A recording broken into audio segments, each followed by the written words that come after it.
Hi everybody, I am back with another video. Today's video is all about self-care for the crocheter. And no, excuse the buzzing of the flies in the background. I have a video on to try and stop him from, what would you say, disturbing my video. And I've also got his knitting needle with his wool on it. He's sitting playing with it here at the minute as well. Mitzi's around the corner as well. So any noises, it's his cat TV video that's on and him playing with this string of wool. So bit more of a distraction for me.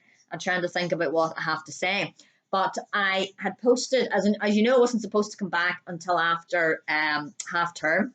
But I had posted a post up in a group last night, and there was a lady had commented on it, and I thought the best way to answer that question would be to do a video and to give some tips in self-care for those who knit and crochet, but mainly crochet is my expertise. So the post I had put up was the benefits of knitting and crochet for your mental health, and she had commented on my post, and she said she had a friend who, I don't know whether the friend previously did knitting or not, but they have heart trouble and they were told by their doctor that they weren't medically allowed to knit.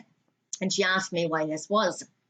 So I'm going to tell you that the answer to that now.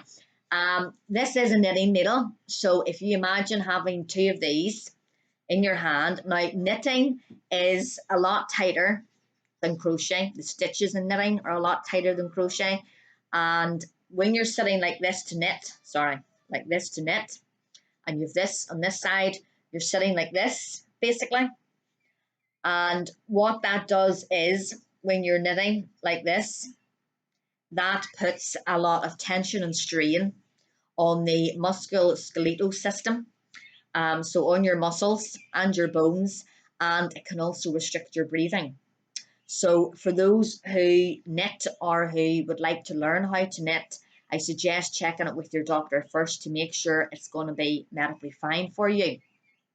That may be a parcel for me. Oh dear. There is a pause button that Simba discovered, so I might be able to do that. Oh, look, he's trying to get the black and white cat on the TV. Look. Are you trying to get the cat? Where's the pretty cat? There's what he's watching. There's different cats, there's flies, there's lizards, there's everything in that video to try and keep him from annoying me while I'm trying to do this one. So yeah, so for the side effects of crochet, you don't have any strain on your muscles as such, and it does not restrict your breathing. Crochet is just the one hook, and you are sitting like this. Hang on a second. You're sitting like this, so there's not much of tension on your chest or your muscles. Now, the side effects of crochet is eye strain, fingers, wrists, hands, elbow, arms, neck, and back pain. But I'm going to give you some exercises and things that you can do today to help you with those. So the first thing I would say with crocheting is to get yourself a fantastic light for eye strain. This is, now it has different settings on it. My partner would use the warmer setting for gaming. I like the bright, it's an LED light. I like the bright light. This can bend down. You can set it at various, careful, in case you pull the TV down, good boy. Look at the wee dragonflies. You can pull it down. So it's got various, is that the one I'm on? Yeah, it's got various settings and you can make it lower. Now I'm in the front room just at the minute, where sometimes I would usually sit on this chair to crochet. Leave it alone, Simba. And this room would be a lot darker than in the craft room where I usually do my videos. So sometimes when I'm doing the odd video in here, I'll turn the light on for that. But that has made such a big difference to my crochet. It only cost me something like £30 on Amazon, so it's well worth it. But it just helps you to be able to see your crochet a lot better, to be able to work into the stitches and all a lot better. I'll give you another example. My stepmom does knitting and she has diabetes, and she had been starting to make mistakes and stuff, and she thought her eyes was getting worse, and she said, I'm going to have to give up my knitting. And she was really sad about it because she's housebound and knitting's the only thing, you know, that keeps her going. and I says to my dad to get her one of these. So she got one of these a couple of weeks ago, and now she's able to see her knitting more clearly. She can see when she has made a mistake, so she can go back and fix it, and she's super happy. And she's been knitting loads of baby stuff, baby cardigans and baby blankets. That's what she likes to knit. So definitely, to avoid eye strain, get yourself a good light like that. The next thing I would suggest is these ergonomic hooks. These are very good if you have arthritis. They have a soft, pliable handle. They're very warm to touch. I mean, look how bendy that is at the end. They're very warm to touch. There's good grip with these.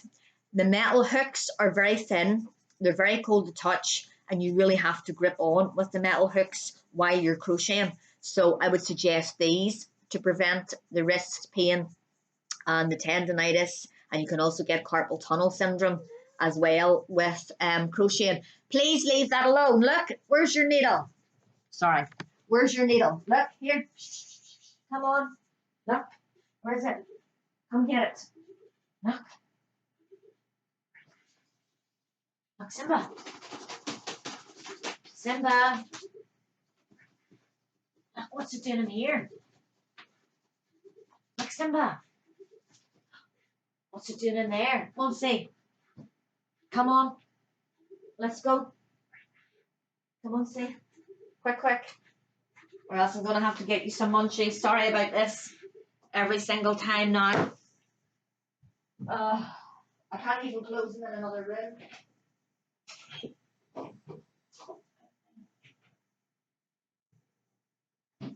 Right here. What do you think? Can we hide them for you? Let's hide them. Here, Mummy. There's some for you. Let's hide some in the tunnel here, Simba. Look. Look, Simba. Shh. Simba. In there. Right. That should keep you busy. I've just scattered the munchies in the tunnel and all over the place, so that'll hopefully keep busy for a while trying to find where all these are at. Oh, he's mustard. Constantly just looking at my attention, particularly when I have things to do. It's not easy. So yes, the light and the ergonomic handles, hooks are brilliant. Also, I know I teach people when they're crocheting, holding the yarn and the hook, to find a position that is comfortable for them, but you also need to find a position where you're not going to be causing yourself any pain. So the correct hand position is something like this, where it's arched, if you know what I mean, where this is arched. I'll show you in a minute when I pick this up. If you're sitting something like this, trying to crochet, then you're going to be causing yourself strain.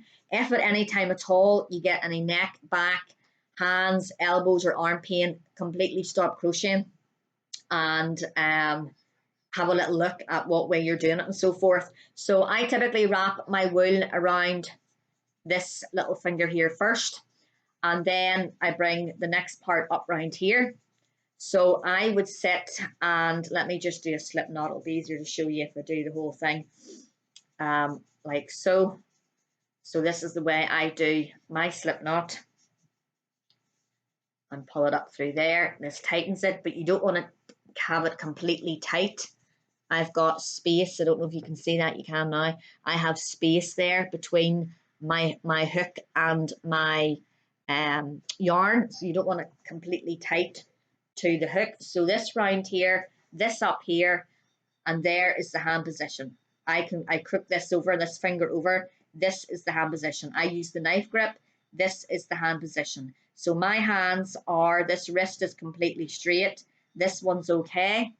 And then I can comfortably chain on, and then your finger holding your yarn here, 3, 4, and this just, if you can see that, it just keeps sliding up, and you come up a little bit, it just keeps sliding up my finger, so I'm not moving anything, just the hook and the yarn, and this is just coming up nicely. It will stop in a minute because it's caught underneath me, but it's just coming up nicely there, feeding through my hand. Now it's starting to get tight now because it's underneath. I have it wrapped around here. It's underneath there. So that is the position that you want. So you're not, like this and with your needles and all the rest. your hooks and all the rest.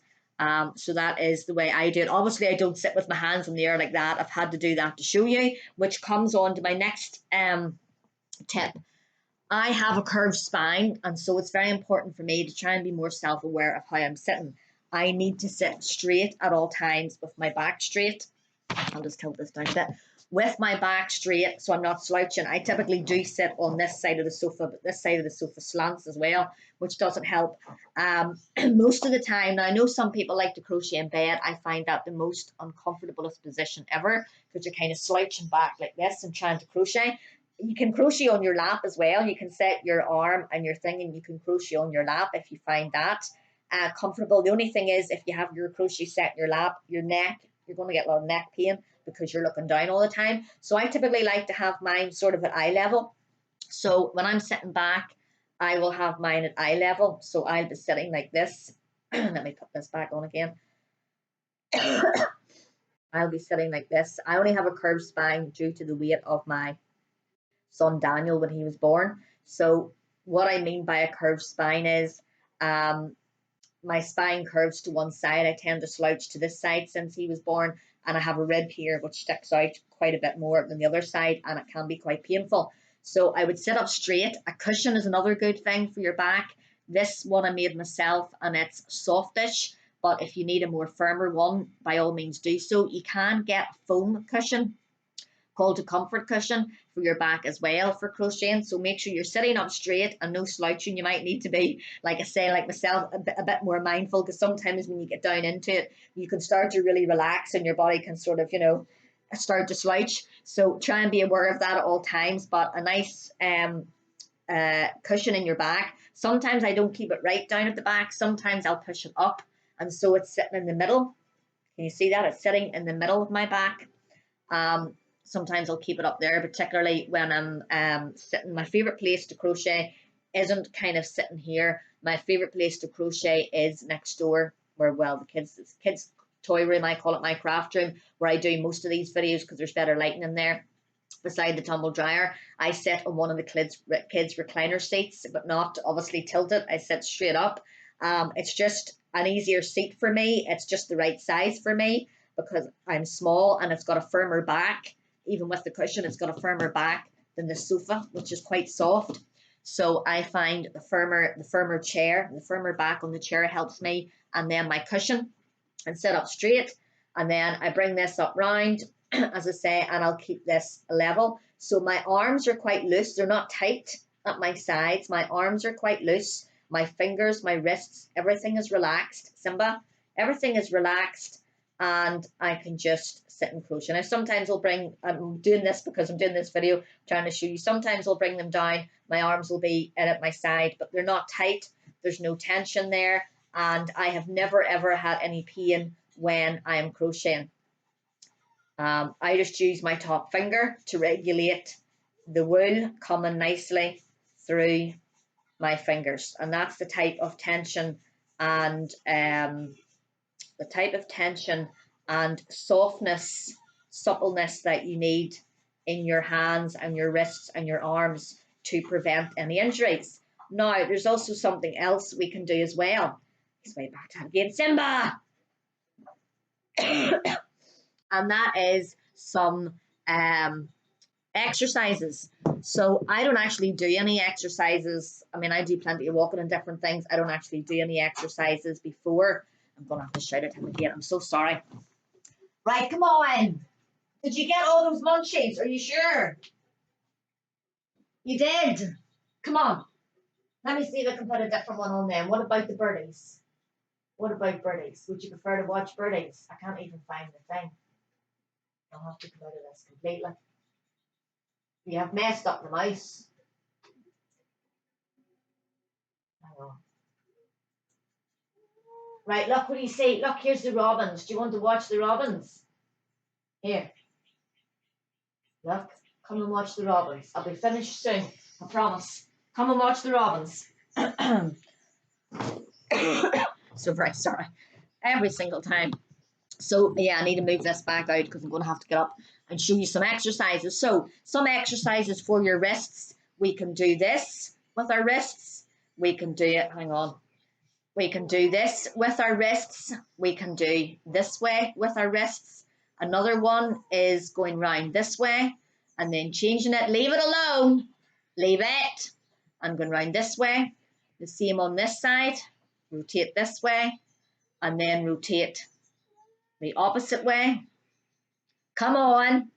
Leave it alone. Look, come and watch the robins. Also wiggling your fingers. Also pulling your fingers. Now, when I say, do you want to go in another room? Out now. Off you go. Off you go. All my videos take double the time because you mess about. Now stop it. As you can see, I've got a very naughty ginger cat. So sorry, where was I? Yes, the rotating. Don't you dare come back in here. The rotating of the wrist. You can pull your fingers. Now, when I say to pull your fingers, I'm talking a gentle squeeze. Don't pull them till your bones crack. So you just gently pull like this and like this, like this, like this. So it's a gentle squeeze rather than a pull. You can also give yourself, I actually do reflexology. Simba! Sorry. Right, that's it. You're getting completely out this time. Come on, out now. Out. Out, out, out. Out. Go on. Off you go. You'll be back in when I'm finished.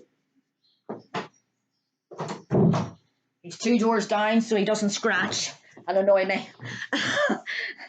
Very sorry about that. All my videos take 10 times as long when he's here. Might have to start doing that, actually just put them down there. So where was I again?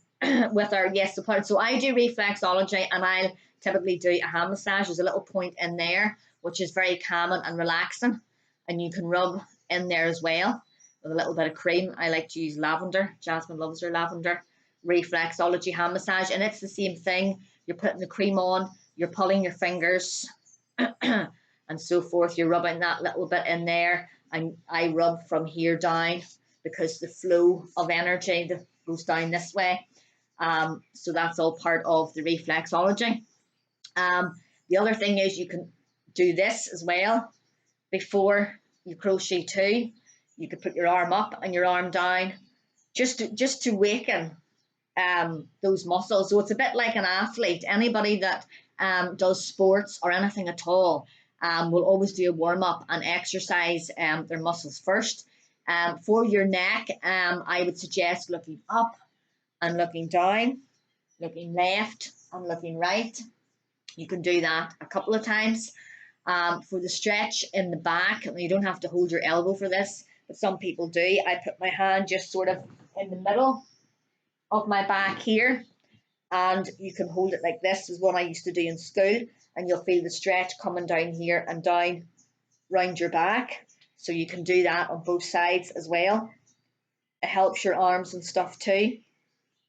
Another one for the back, you could get up and I'm probably not going to have enough room for this one, but drop over and touch your toes would be good for your back as well, and for your waist.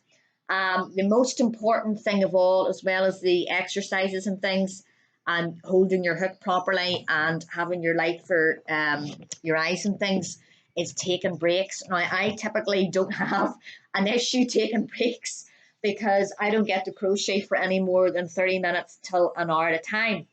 Mainly because, as you can see, Simba is always keeping me on my toes. When the kids are at home, then the kids need stuff and so forth. So I don't typically, in the evening time, I'll get maybe about half an hour to crochet. During the day when the kids are at school, I can choose to sit and crochet for 30 minutes to half an hour, or sorry, 30 minutes till an hour. So I'm not usually crocheting for any more than an hour at a time. If you're doing a big project such as a blanket, then I suggest taking regular breaks, definitely maybe every 30 minutes. If you're finding it, if you are getting any pain in your wrists and stuff, then try to take breaks a lot sooner. Do not be sitting crocheting for over an hour, because it will start to get really sore, you know, with your wrists and things. So definitely take regular breaks is the most important thing. And as I say, use the proper hooks and hold the hooks nice and light and gentle in your hands.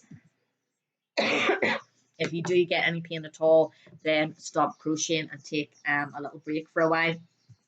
So that is what I wanted to share this morning, some self-care for all of us crocheters. So I hope you find that helpful. Just a little reminder too, I know I don't do actual beginner crochet tutorials because I recommend learning from the little book, which I have showed on previous videos on the group, and it's also linked in a post further down. But I mean, you're also welcome to share your work on this group. You're also welcome to post questions if you need any help or advice.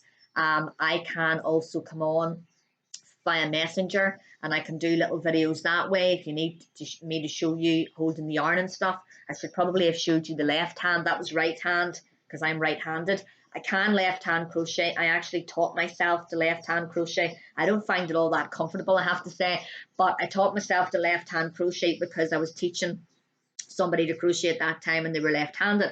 Now, I'll always say to my beginners to crochet with whatever hand feels comfortable for you. Some people who are left-handed actually do prefer to crochet with their right hand, but it's all personal preference and finding what feels comfortable for you. So let me pop this back up again and then I'll swap this over to the left side. This is probably going to feel a bit weird to me because I haven't done it this way in a long time. So let me see, not since maybe last year, maybe it was the last time I done some left-handed crochet. I'll pop that on the floor. So it's much the same. So you have this in the left hand instead. I always find the left hand a bit trickier. And so forth, and I do it slightly differently in this hand than what I do in the right hand. So for this, I chain on this way, so I'll bring it round. Hang on a second. I'll bring it round and chain on. I do it this way, so you bring the hook round and then you lift this over the top, and that is your first chain. So again, I have it hooked round my little finger on the left side and up on the top. I bring hold this with this hand, bring the yarn round the hook, and then I grasp this just here in this middle finger here, and I'll hold this then with my finger and thumb. And what I do is then with my finger and thumb have this hooked round, finger and thumb, it's not going to stay round, finger and thumb, and I lift the hook that's already on, or the chain, sorry, that's already on my hook, and you lift this over the top of your hook, and there is your second chain. So this is the way that I crochet left-handed. I am getting a little bit of pain there at the minute in this arm because of the left-handedness. So for me, the right hand is much more comfortable than the left, but I did have to learn left hand last year to be able to teach somebody, although they did end up using their right hand instead. They found it more comfortable. So again, just try and find a way that works for you, but if you do start getting any pain at all, then just take a break from it and have a look and see then what way you should have your hand position and stuff like that. I'll see if I can try and find any diagrams. I think I did manage to download one this morning of how your wrist should be sitting, like I've just shown you there, how your wrist should be sitting. It shouldn't be sort of it shouldn't be like that. It should be like that. Maybe that's an easier way of showing it. So it should be like this, like the way I should when I was crocheting, and not like that. Otherwise you're going to end up wrecking your wrists. But definitely doing some of those exercises, clenching your fist, is another good one. Opening and closing your fist is a good one as well. So all those little things should help. This has went on now for 24 minutes thanks to Simba, so I'm going to leave it there. I will be back this time after half term, and if anybody's any questions at all on anything that I have mentioned today, just go ahead and leave me a comment below and I will get back to you. So thanks for watching, and I'll see you all again soon. Take care. Bye.